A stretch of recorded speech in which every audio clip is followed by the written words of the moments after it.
Welcome on into Sidelines. I'm Drew Patrick. Today's show, we talk baseball and softball and preview some exciting weekends ahead.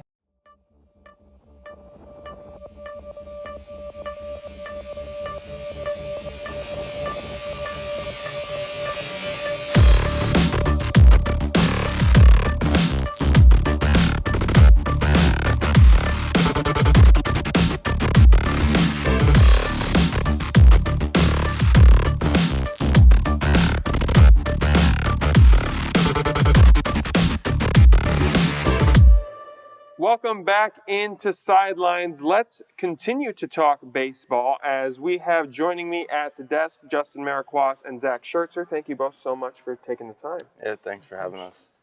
So this past weekend, an exciting couple of games. Great for hitters, maybe not so great for the pitchers in terms of how many points were put on the board. But let's start with those games, and especially that first day.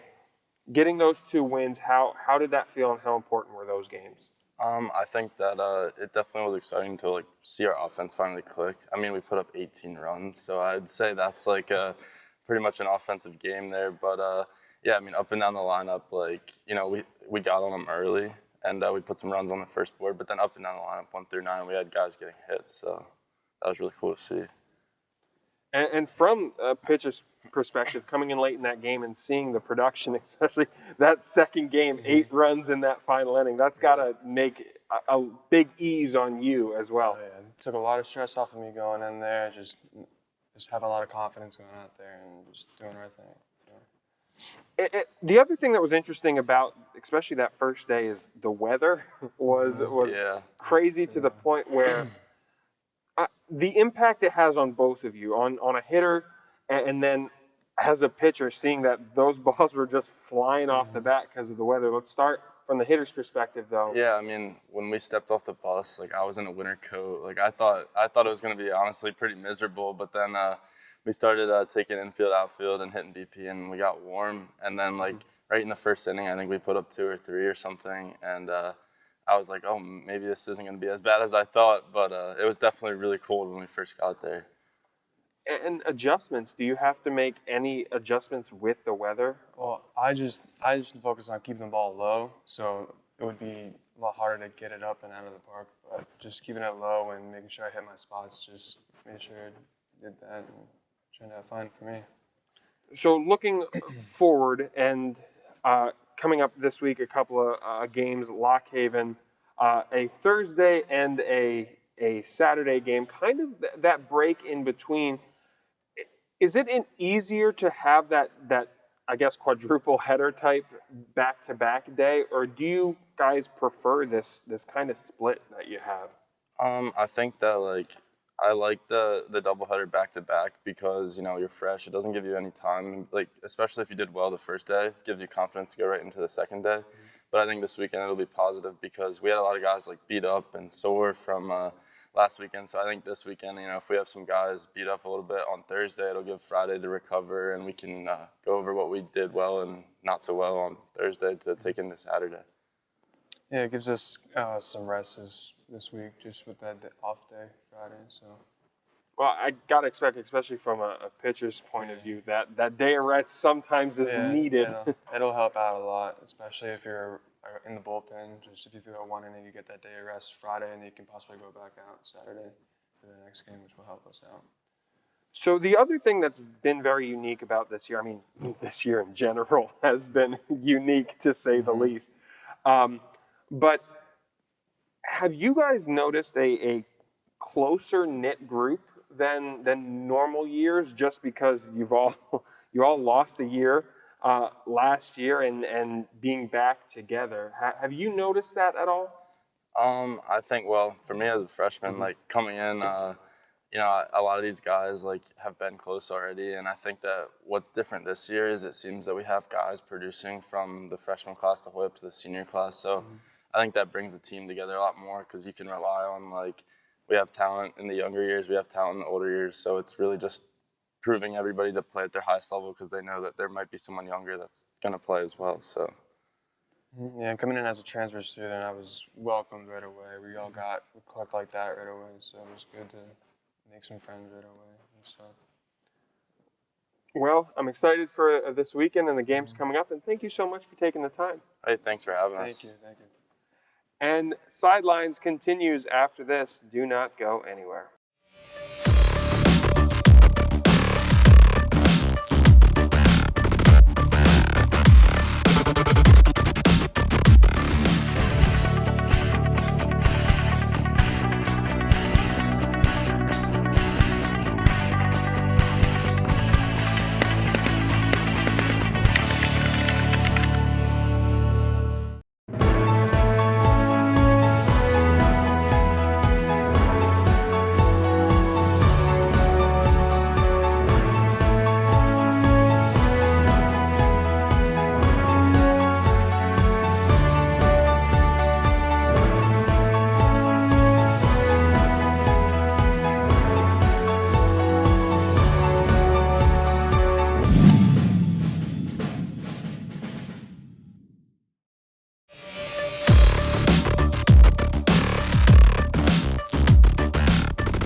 Welcome back to Sidelines. Let's talk baseball now. As joining me at the desk is head coach Andy Chalot. Coach, thank you so much for taking the time. Thank you.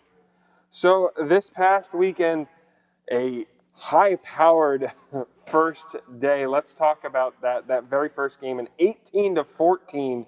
A lot of points on the board. Probably not great for the pitchers, but what were you most excited to see out of your hitters? Well, I mean, first of all, there were very good hitters' conditions that day. The wind was blowing 30 mile an hour out to left field, but we just had really consistent at-bats the entire day, got ourselves in good counts, and were able to just capitalize when we got ourselves in good counts.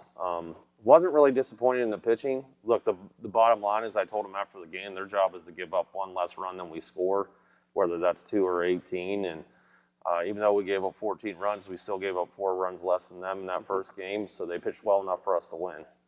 And then game 2, late game heroics in that one. Waited to that final inning, put an 8 on the scoreboard. That had to feel good. Yeah, but look, we had only scored 4 runs in 6 innings, but we had threatened just about every single inning, and I knew we were really close. We had a good part of the order coming up.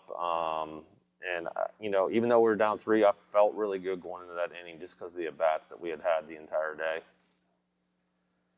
And what kind of, when you're rolling like that and almost get everybody really on board there with an 8 there on that, what do you have to do to keep that momentum going and keep the focus then in that bottom half inning that you just had a big inning? Is that a hard momentum swing to try and coach up to hold it? Well, I think the important thing, and Justin was pitching at that point, and he had just pitched 2 good previous innings before that. I think the important thing is when you have a big inning like that and take the lead is just go out and throw strikes and don't give them anything and don't walk guys and at least make them earn it in that situation. And given how he had thrown the previous 2 innings, he just went out and challenged guys, and all they did was hit ground balls all over the place. We fielded them and won the game. You come back the next day, the third game doesn't go the way you want, and then kind of a back and forth 4th game. But what were some of the things that in that second day led to not being where we wanted to be? We had 1 inning each game where we didn't play very good defense. The last game, Eric pitched great. He probably shouldn't have given up a run the entire time. And once again, it came down a little bit to squandered opportunities. I think on the day we left 10 more guys on base than Kutztown did. We certainly had our opportunities. We just didn't do as great of a job capitalizing on those opportunities as we did the day before. So what are the little things then in practice that you focus on to try and fix those errors in games? I just think, as we've talked about, just given how the last 4 or 5 seasons have gone here, the more we give ourselves the opportunities, the more comfortable the kids are going to be in that situation, and we are getting better in that situation. Offensively, our numbers compared to when I took over 2 years ago are completely off the charts now, but there's still room for improvement. But I think the bottom line is the more times we put ourselves in close situations, the more times we put ourselves in close games, the better, the more experience we have in those situations, the better we're going to get in those situations. And then this week coming up, Lock Haven. First game's on Thursday. That is a home contest. What is being able to really only the second time home this season? What are the differences, or are there any differences in playing here at home? Well, yeah, I mean, one, our kids get to practice on the field, so we kind of know the hops that the infields may take, you know, whereas, you know, other teams are prepared for they practice on their own fields, where different fields just play differently. It's just a little bit of a shorter day for us, which is nice. You know, we go to Kutztown, we get up at 6:30 in the morning, get on a bus where you get to sleep in a little bit later here. I mean, you know, college kids, they're not particularly used to getting up at 6 a.m. So this makes you're not cramped on a bus for 3 hours. Body probably feels a little bit better when you arrive to the field than when you get up early in the morning and cram in a bus for 3 hours. So, you know, those are just a few of the things that are different.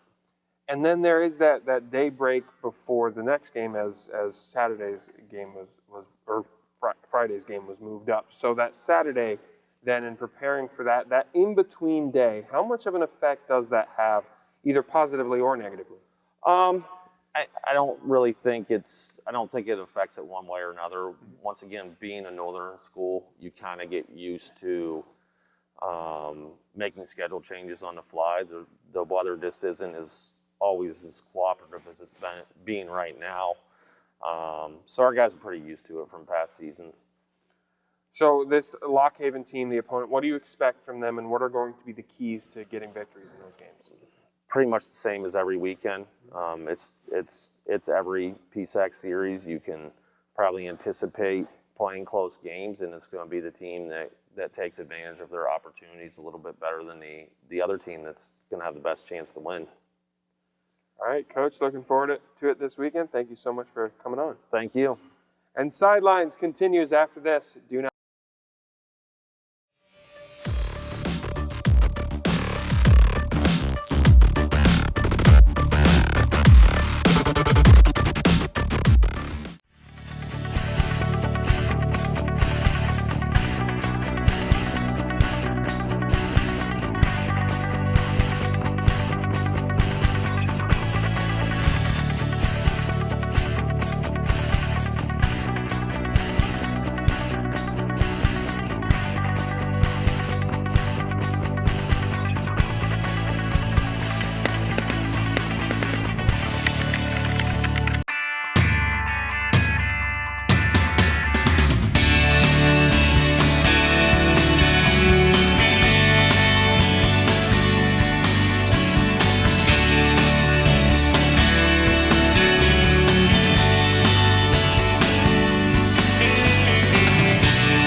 Welcome back to Sidelines. Let's talk softball now, as we have two senior members of the softball team joining me at the desk, Joelle, Snyder, Alex Hein. Thank you so much for taking the time. Of course. Thank you, Drew. Thank you. So this past weekend, just the scheduling has been crazy for you guys, and through no fault of your own, just the way that it has been here. But those two games, I want to start with that first one, because we had some milestone in that first one. Joelle, that 100th hit, what does that mean to you to get that milestone in really less than 3 years? To be honest, I didn't know how close I was. I wasn't really keeping track. But I guess like in the moment, it just kind of took me back to high school, because I was fortunate enough to achieve it in high school. So it kind of took me back to like better days and stuff, but also I guess what it means to me, it's nice to achieve like the personal goal, of course, but ultimately, like, it's just another step in trying to achieve all of our team goals as well.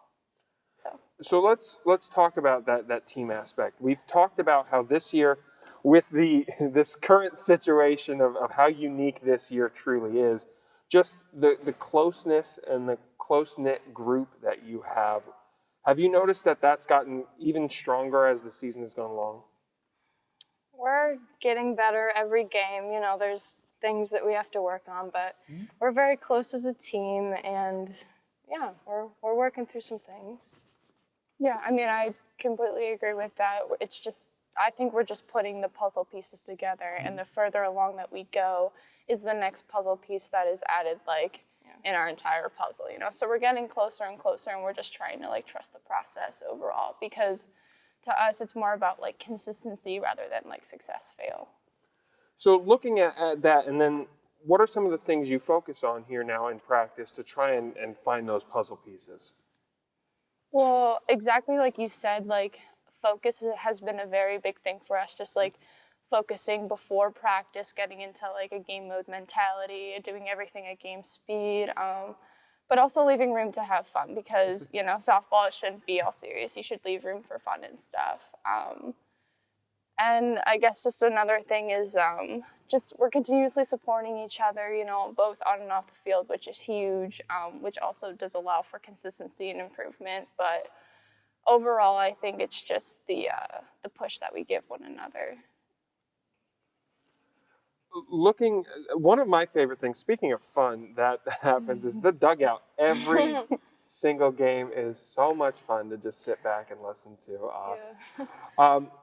How do you feed off, like, when you're in the batter's box, how do you feed off that energy?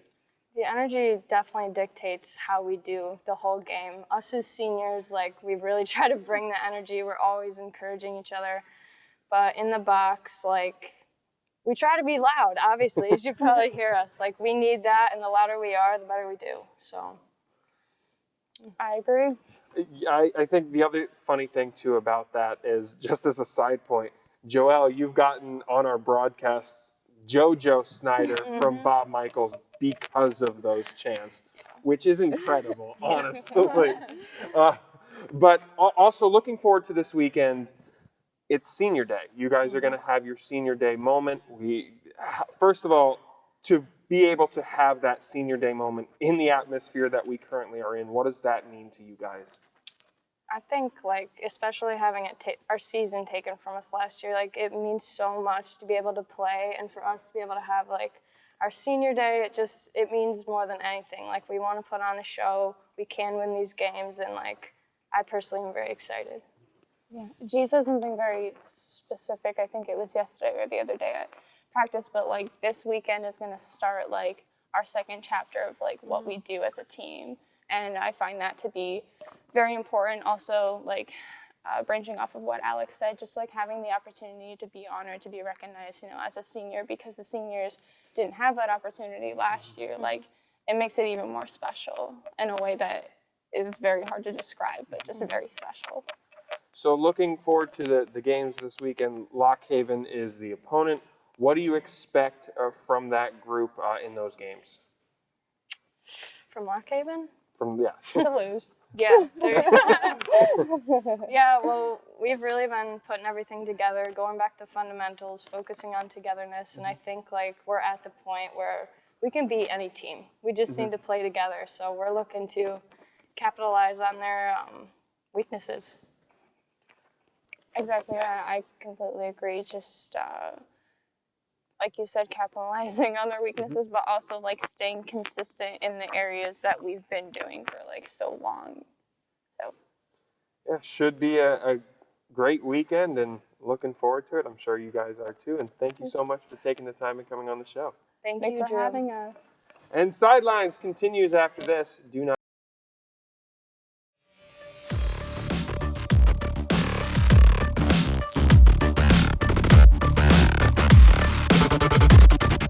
What characteristics exemplify a Mansfield Mountaineer?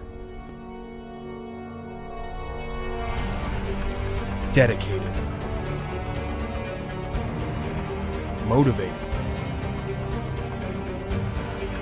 unified together.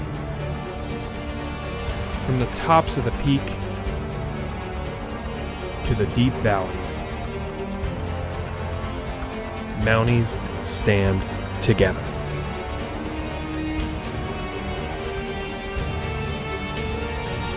That truth has never changed, and that truth will never change.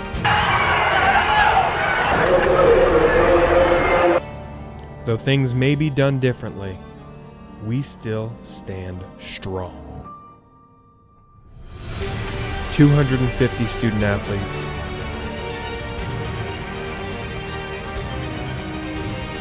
13 programs,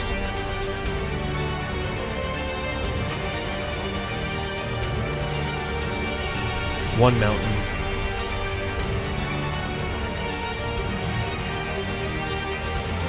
one season.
That's going to do it for the show this week, folks. To stay up to date on all things Mansfield athletics, head over to GoMounties.com. We will see you next week.